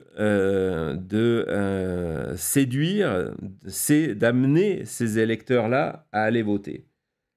Les premières semaines de la campagne de Kamala Harris, on les a vécues ensemble, étaient celles du contraste. Le contraste par rapport à Joe Biden. On savait que du côté des électeurs démocrates, on n'était pas vraiment certain d'aller se déplacer, on n'était pas excité par cette élection, de se dire est-ce que l'on va voter pour quelqu'un qui a 81 ans et qui en aura 4 de plus dans 4 ans? Est-ce que c'est nécessaire? Elle est pas mal, celle-là de Chile. Bravo, il joue la montre côté économie, à double sens. Et donc, il y avait ce manque d'enthousiasme pour la campagne Biden, et donc de jouer le contraste côté Kamala Harris, ça voulait dire fixer sur elle le plus rapidement possible la base démocrate. Et c'est ce qui s'est passé. Aujourd'hui, on estime que 94%, voire 96% des électeurs démocrates ont cette envie d'aller voter et vont aller voter pour Kamala Harris. Ce qui veut dire qu'elle n'a plus besoin, depuis quelques semaines, d'aller leur parler parce que ces personnes-là sont complètement acquises. La deuxième étape, c'était de s'assurer que les femmes viennent voter. Parce que faire venir voter les femmes, c'est par rapport au plan de Trump, ce plan de Trump qui est de dire voilà, on va lever une armée à la dernière minute, c'est une manière de l'effacer. C'est de s'assurer d'un turn-out, d'une participation extrêmement importante. Et on voit, de la Géorgie à la Pennsylvanie, que énormément de femmes se sont inscrites dans les semaines qui ont suivi l'entrée en campagne de Kamala Harris, l'appel au vote de Taylor Swift, l'appel à s'inscrire de Taylor Swift, et que ce sont elles qui votent en masse aujourd'hui. Donc, évidemment, sur toutes les questions autour de la liberté de choix. Et on s'est rapidement rendu compte que ce thème-là, de la liberté de choix, de la liberté de disposer de son propre corps, c'était une première manière d'aller gagner des points chez des électeurs indépendants et des électeurs républicains. Chez les républicaines qui, les élections de 2022 et surtout les élections spéciales de 2023, avaient démontré cela. Et donc, une fois que la base du succès de Kamala Harris a été construite, la prochaine étape, ça a été de se dire, maintenant, il faut passer à l'étape des électeurs républicains. Pour ça, on a besoin de deux choses. La première, c'est de créer ce qu'on appelle une structure de permission. On en a déjà parlé ensemble. La structure de permission, c'est lorsque vous faites appel à des personnalités républicaines. Une des personnalités les plus populaires du Parti républicain en Géorgie, parce que ça se joue évidemment sur le plan national, mais aussi sur le plan local, c'est Jeff Duncan. Jeff Duncan, ancien lieutenant-gouverneur, qui s'est opposé à Trump en 2020 et qui soutient Kamala Harris en Géorgie. Je peux vous dire, parce que je le suis sur Twitter et je suis son emploi du temps, que je pense que depuis 3 semaines, il doit faire 3 meetings par jour. 3 rencontres par jour avec des électeurs républicains en leur demandant d'aller voter pour Kamala Harris.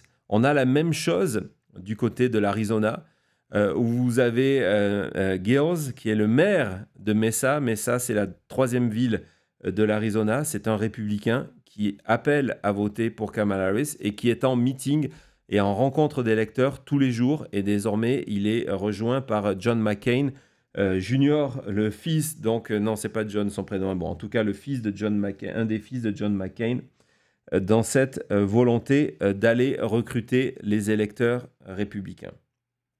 Et donc, pour récupérer ces électeurs républicains, on a identifié dans la campagne de Kamala Harris des thèmes qui sont importants.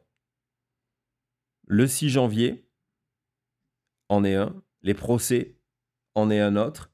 La personnalité de Donald Trump en général est un thème extrêmement important. Et donc,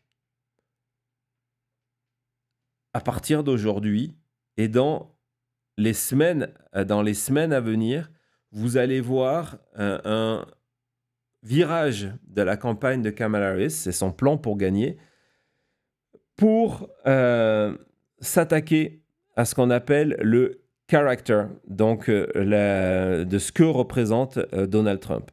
Il va y avoir évidemment des attaques sur son âge et sur ses capacités intellectuelles. Hein, les images d'hier de cette demi-heure, 38 minutes, où il est resté sur scène à écouter de la musique en secouant la tête, ne vont pas aider. Mais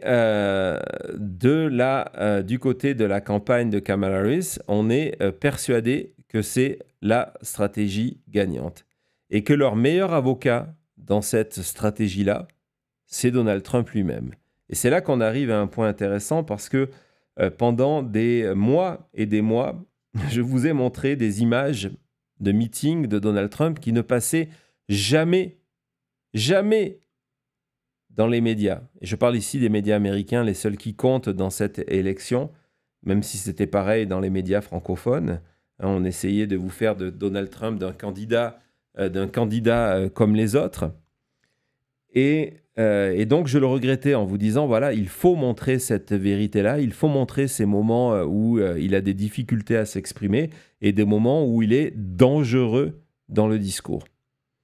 Et depuis ce week-end, la campagne Kamala Harris a décidé de le faire en se disant, on va montrer aux électeurs, c'est un discours qui a commencé le jour du débat, on va montrer aux électeurs le vrai Donald Trump, pas celui que les chaînes américaines, dans la volonté de vous faire cette espèce de course à suspense jusqu'au bout, vous décrivent depuis, en utilisant entre autres cette technique du sane washing, de vous le rendre normal, comme si c'était un électeur. Je me rappelle avoir vu ou entendu en France des experts de plateau qui vous racontaient qu'il était proche désormais du centre, hein, qu'il avait glissé vers le centre de l'échiquier politique américain. Alors soit il avait, ou alors c'était l'échiquier politique américain qui avait fait un énorme virage pour le coup. Et donc lors du débat, on avait eu Kamala Harris qui invitait les électeurs à regarder un débat, de regarder un meeting de Donald Trump. C'était complètement fou, en disant, voilà, allez, watch the rallies, donc allez voir l'élection. Et depuis 2 jours, c'est redevenu un des messages les plus importants de Kamala Harris. Allez voir à quoi ressemble le vrai Donald Trump et vous allez voir, vous ne pouvez pas voter pour lui. C'est parti. I invite the public to watch his rallies and be the decision maker on his acuity. Just come up, they want to do things like no more cows and no windows in buildings. They have some wonderful plans for this country. Honestly, they're crazy.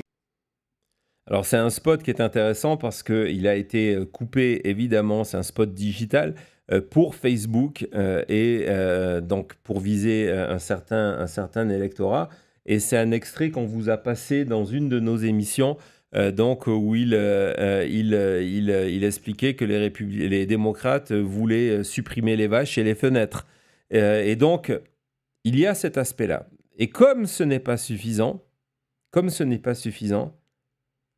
Kamala Harris a décidé de passer à la vitesse supérieure en faisant quelque chose qui n'a jamais été fait. On en parle tout de suite.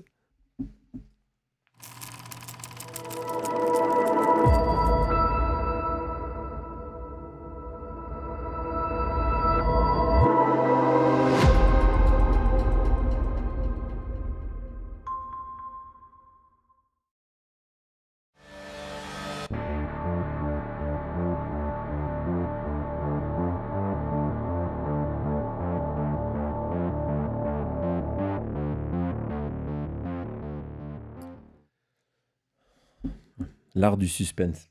Non, mais j'avais besoin, pour mes cordes vocales, de boire un petit coup. C'est du thé.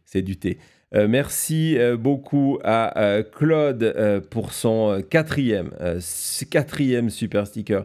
Merci énormément de ton soutien et merci également de sa fidélité depuis très très très longtemps à Johan depuis le Québec. Merci beaucoup Johan. Et Réginald, c'est la première fois en plus que tu viens soutenir notre chaîne. Merci d'avoir franchi le pas, merci d'être là, c'est très apprécié. Et donc, comme je vous disais, on revient donc à cette stratégie de Kamala Harris qui va être ultra présente dans les prochaines semaines. Il y a plusieurs publicités dans cet état d'esprit qui arrivent.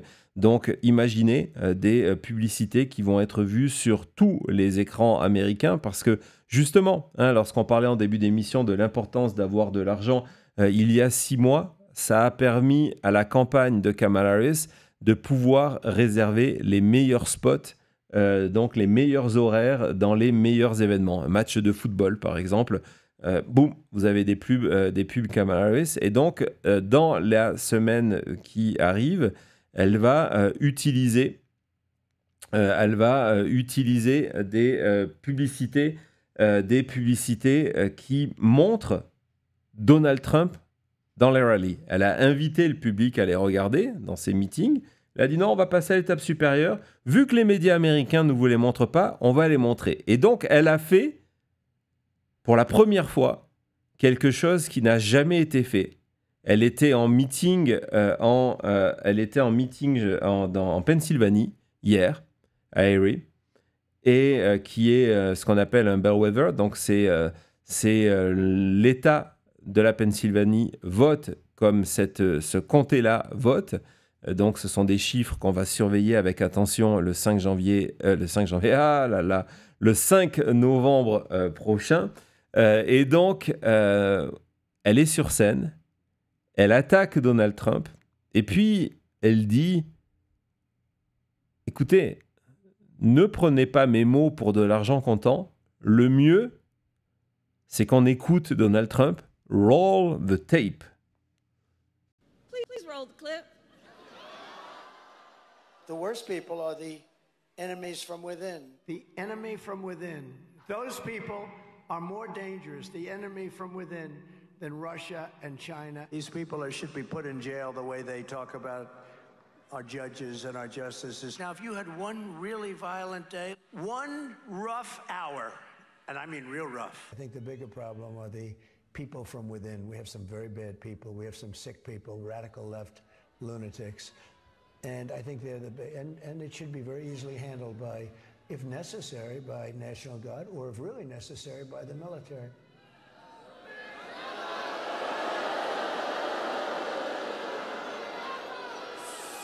So you heard his words. You heard his words coming from him.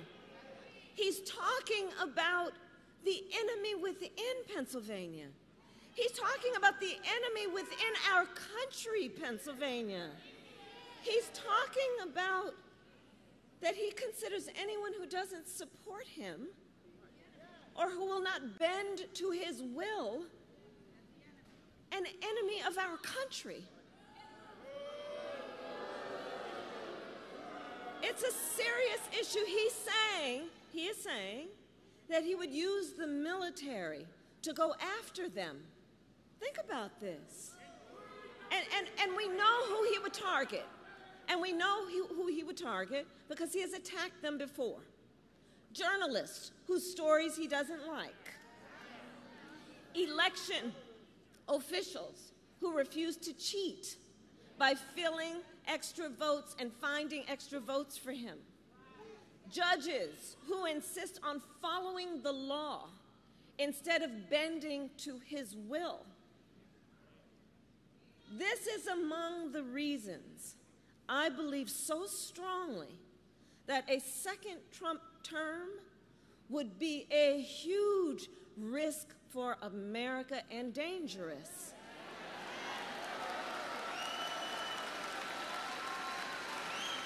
Donc c'est vraiment un tournant important qui correspond à la stratégie de communication pour gagner l'élection. Parce que on sait que ce genre de message qui montre le vrai Donald Trump, enfin, vient confirmer dans leur opinion ces électeurs républicains qu'on a vus tout à l'heure dans ce café de la Géorgie, qui nous expliquent qu'il est dangereux.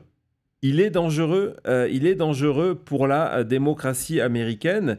Et donc, c'est d'insister dans le message en disant, voilà, vous avez raison, il est dangereux, mais maintenant, il faut voter pour moi. Et donc, on va vous montrer comment il est dangereux.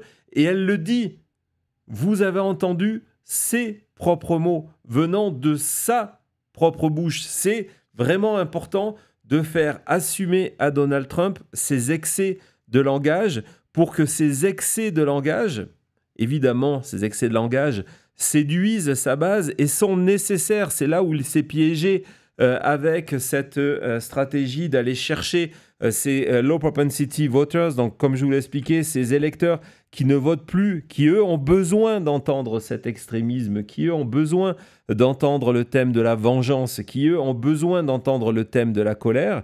C'est en fait de le montrer à la majorité des gens qui eux sont inscrits et votent chaque année, donc ils sont plus faciles à atteindre, de leur dire « Non mais attendez, vous voulez vraiment voter pour lui ? Regardez ce qu'il représente. » Et du coup, premier spot de campagne de la campagne Kamala Harris sur le risque. C'est un des thèmes que vous allez le plus entendre dans les prochains jours. Ce risque, c'est pour venir chercher ces électeurs et en leur demandant de placer, comme je vous l'ai montré plusieurs fois, le pays au-dessus du parti en disant « Mais regardez vraiment qui est Donald Trump, regardez le risque. » On écoute ça tout de suite. Donald Trump, more dangerous, more erratic than ever before. Echoing fascists. The worst people are the enemies from within. The enemy from within are more dangerous than Russia. We have some very bad people. It should be very easily handled by the military. I do remember the day that he suggested that we shoot people on the streets. A second term would be worse. There will be no one to stop his worst instincts. Unchecked power, no guardrails. If we elect Trump again, we're in terrible danger. Voyez, le thème du risque, Donald Trump est un risque que l'on ne peut pas se permettre. C'est un appel du pied. Les électeurs démocrates, les femmes vont déjà voter pour Kamala Harris. C'est un appel du pied très clair à ces électeurs républicains qui peuvent faire la différence. Vous avez remarqué aussi deux choses dans ce spot publicitaire. C'est que tous les extraits qui sont choisis, qui sont des extraits d'interviews et de discours de Donald Trump, lorsqu'il s'adresse à sa bulle, donc on sort son message de sa bulle habituelle, ça ne choque pas sa bulle en redemande dans ce sens-là. Mais l'Américain moyen est profondément choqué par ça. Et donc on sort tout ça et on choisit volontairement des interventions qui sont récentes. Vous avez vu les dates, toutes datent de ces derniers jours du mois d'octobre, pour ne pas tomber sur l'excuse de se dire « Ah mais oui, ça c'était il y a 6 mois, depuis il a changé, vous vous rappelez, il y a eu une tentative d'assassinat et il s'est adouci. » Vous vous souvenez ce mensonge que les experts de plateau ont tenté de nous vendre au moment de la convention républicaine. Et donc, ça, c'est le premier aspect. Le risque. Le risque de Donald Trump. L'autre aspect, lorsque on s'attaque aussi à Donald Trump, pour les mêmes raisons, parce qu'à la fin, tout ça se rejoint, c'est de se dire, vous le voyez, Donald Trump parle de punir des Américains, que ce soit des journalistes, que ce soit des citoyens ou que ce soit des personnes qui travaillent dans les bureaux de vote. Le problème, c'est de lui donner les rênes du pouvoir lorsqu'il est habité de ce désir de vengeance. Donc de lui donner les rênes du pouvoir où plus personne ne pourra le contrôler. Parce que ce qui est important, au-delà des dates, c'est que les deux seules personnes qui sont intervenues, ce sont deux républicains.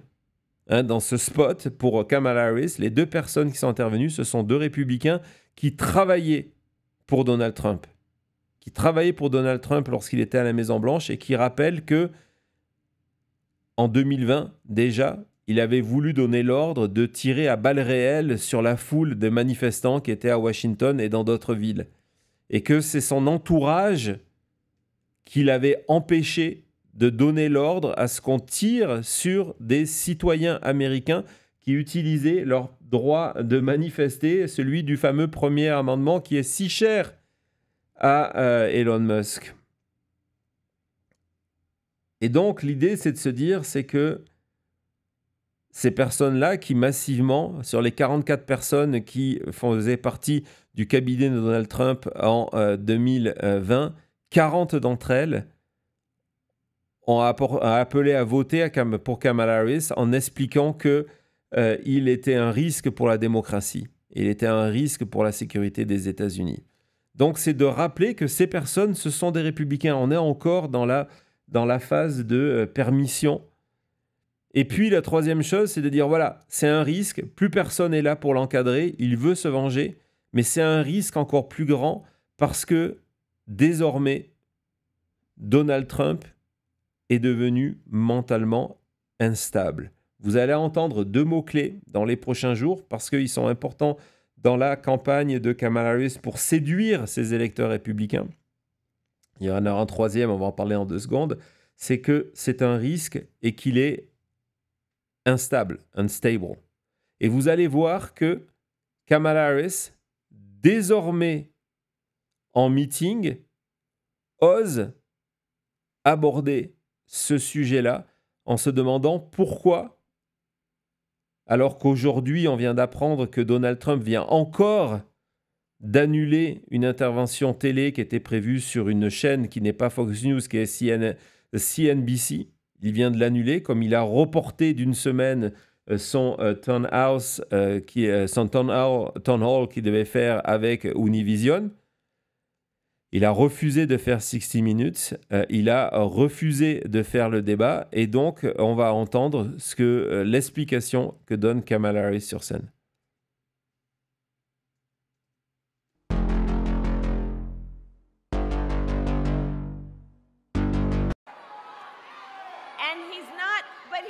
North Carolina, and he's not being transparent with the voters. He's not being transparent. So check this out. He refuses to release his medical records. I've done it. Every other presidential candidate in modern era has done it. He is unwilling to do a 60 Minutes interview. Like every other major party candidate has done for more than half a century. He is unwilling to meet for a second debate.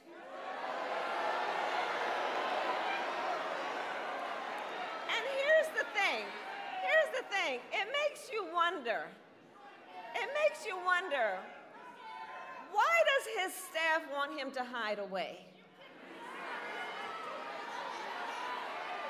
One must question, are they afraid that people will see that he is too weak and unstable to lead America? Is that what's going on? So, folks, for these reasons and so many more, it is time to turn the page.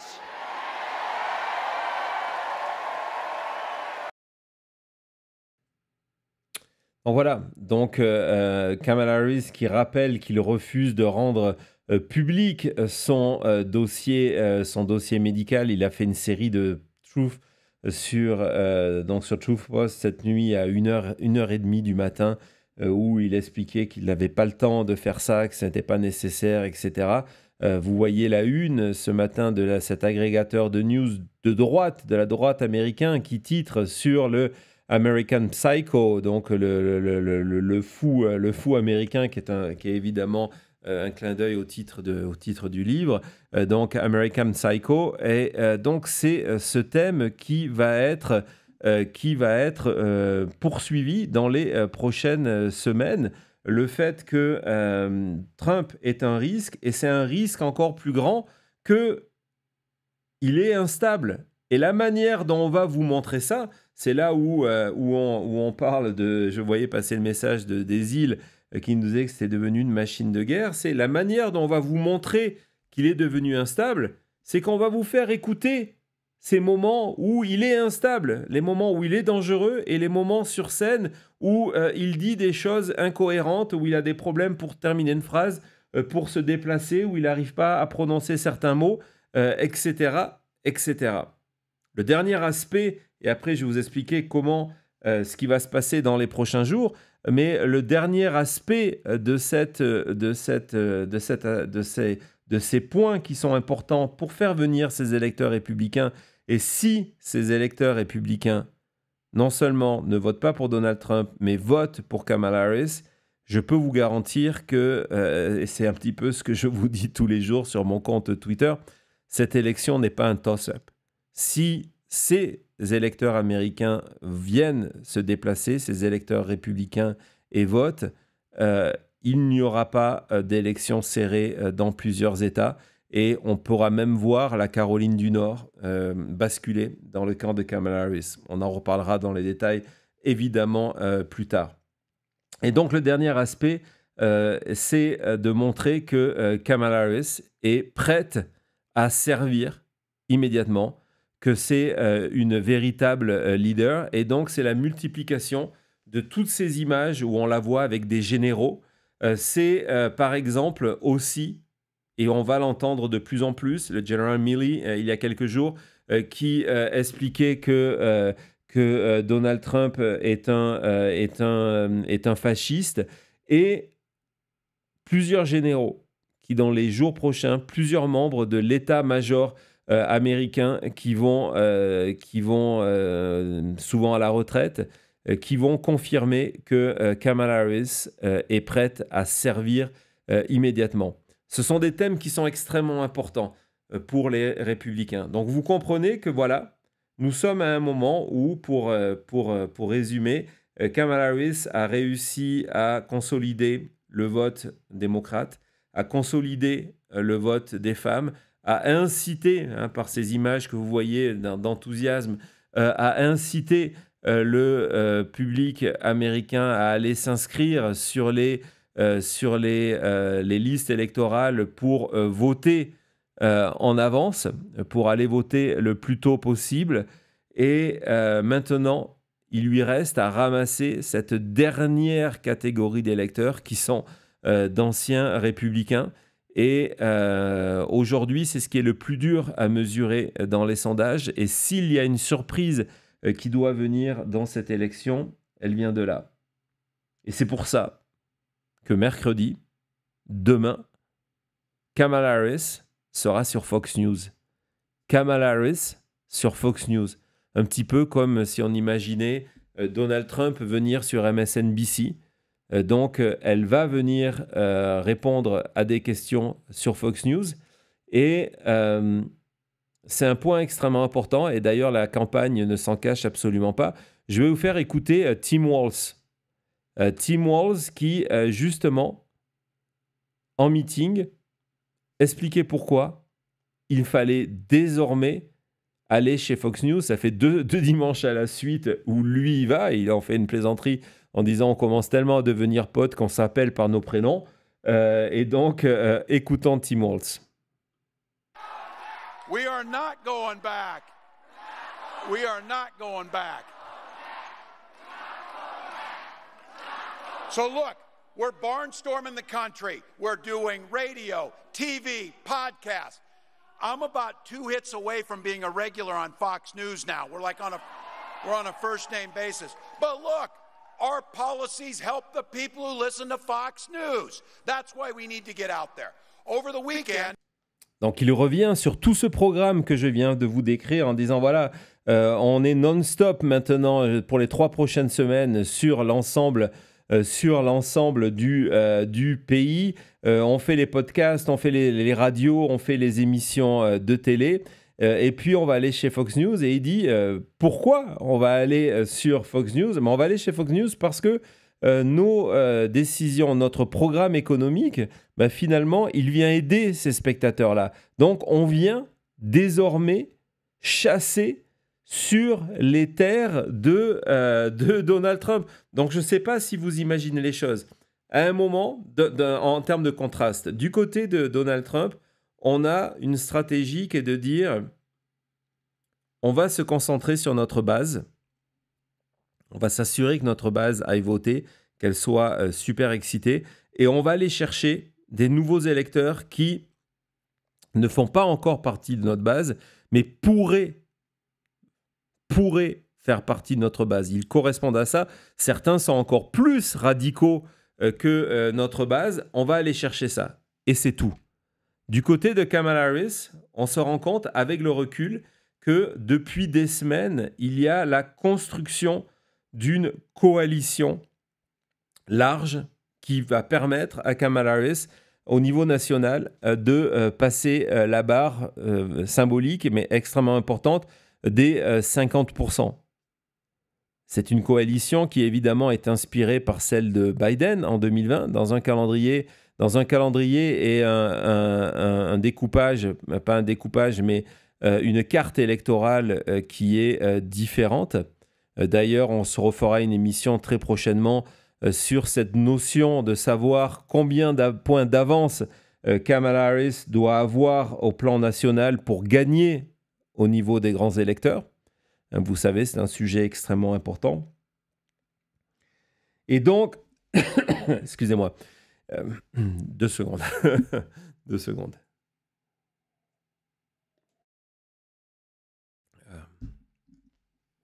Voilà.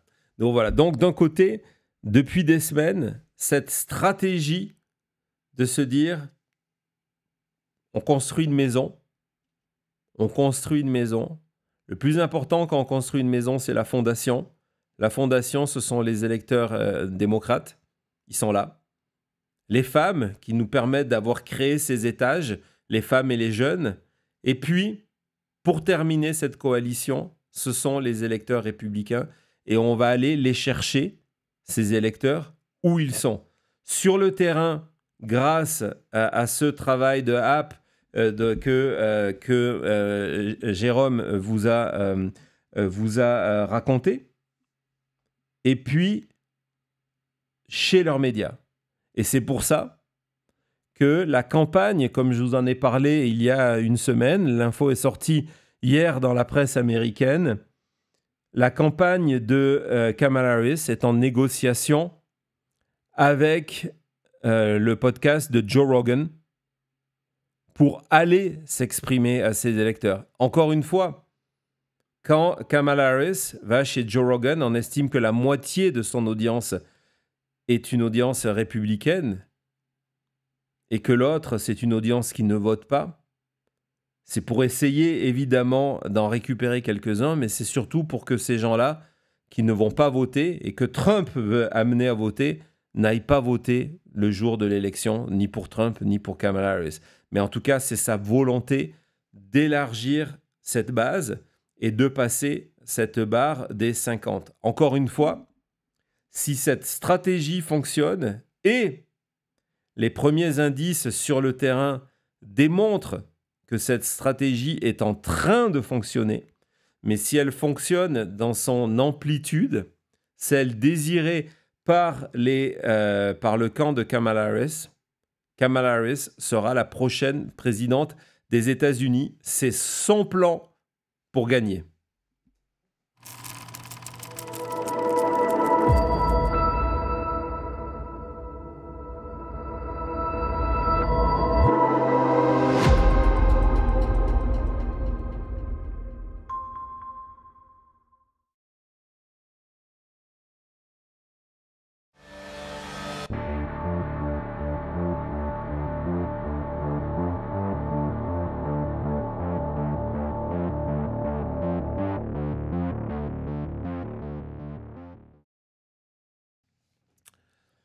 Voilà, vous avez le plan de Kamala Harris pour gagner et repensez à tout ce que je vous ai raconté, gardez-le en tête dans les événements de ces prochains jours et vous allez voir que c'est une grille de lecture extrêmement importante. La grille de lecture pour Trump, on la connaît, c'est la présidence ou la prison, mais vous allez voir, à mesure que vous allez voir les meetings de Kamala Harris, les points de discours qui sont importants, ces pubs, vous allez vous rendre compte que c'est exactement ce qui est en train de se passer. Merci Jérôme, ouais, du miel, j'en ai bien besoin. D'ailleurs, vous savez quoi? Pendant que je vais prendre du miel, je vais vous montrer un spot publicitaire fait par le Lincoln Project contre les immigrants. Certains immigrants. À tout de suite. They came to America not to be American, but to change what America meant. They carry with them agendas that undermine our way of life and our culture. They take American jobs and take over American companies, broadcast propaganda and endanger our sovereignty, poisoning democracy. Who are they? Peter Thiel, Elon Musk, Rupert Murdoch. They are the new axis of evil. They aren't here to help anyone but themselves. His running mate, their guy. I believe that we actually do have a threat to democracy in this country, but it is the threat of censorship. His agenda, their agenda. The United States will be the crypto capital of the planet and the world. His mouth, their words. He says, you're not going to be a dictator, are you? I said, no, other than day one. They're even using Trump to scare Americans into claiming immigrants are dangerous. In their case, they're right. Donc vous voyez, on a inversé du côté et on parle effectivement, il y a des migrants, des immigrés extrêmement dangereux aux États-Unis. Peter Thiel, Elon Musk et Rupert Murdoch. Rupert Murdoch, je vous rappelle, c'est le propriétaire du Wall Street Journal et de Fox News et du New York Post. Elon Musk, je ne vous le présente plus, c'est le gars qui saute. Et puis, du côté de Peter Thiel, c'est un des investisseurs de différents groupes, dont Polymarket, hein, vous savez, le site que tous les pro-MAGA mettent en avant pour expliquer que Donald Trump est en train de gagner l'élection, Peter Thiel, et c'est lui qui sponsorise toute la carrière politique de J.D. Vance, et donc qui ont des idées extrêmement extrémistes, c'est pas mal, qui se retrouvent aujourd'hui dans la bouche de Donald Trump. Voilà, j'ai vu vos messages, vous avez apprécié l'émission. C'est clair que ce sont des sujets qui sont importants à mesure qu'on s'approche de la dernière ligne droite. On va évidemment les suivre ici. On a prévu cette semaine de vous... j'ai vu que vous aviez beaucoup aimé aussi l'extrait de Tim Walz. Je pense que c'est jeudi. Je n'ai pas encore l'horaire, mais jeudi, on va vous amener voir un meeting de Tim Walz qu'on va essayer de traduire avec humour en français. Oui, évidemment, bien vu Maxence, tu peux me citer là-dessus, il n'y a pas de problème. Tim Walz, certainement jeudi. Barack Obama, normalement samedi. Donc ça veut dire quoi? Ça veut dire qu'il faut vous abonner et surtout, il faut cliquer la sonnette de notification parce que ce sont des horaires à chaque fois un petit peu compliqués et donc vous ne raterez pas ces émissions-là. Demain matin à 8h, C'est Maintenant Matin. On va revenir sur ce qui s'est passé à Chicago aujourd'hui avec Donald Trump. Vous allez voir que la campagne de Kamala Harris va avoir plus que l'embarras du choix pour aller prendre des extraits qui démontrent que 1, c'est un risque et 2, c'est quelqu'un de mentalement instable.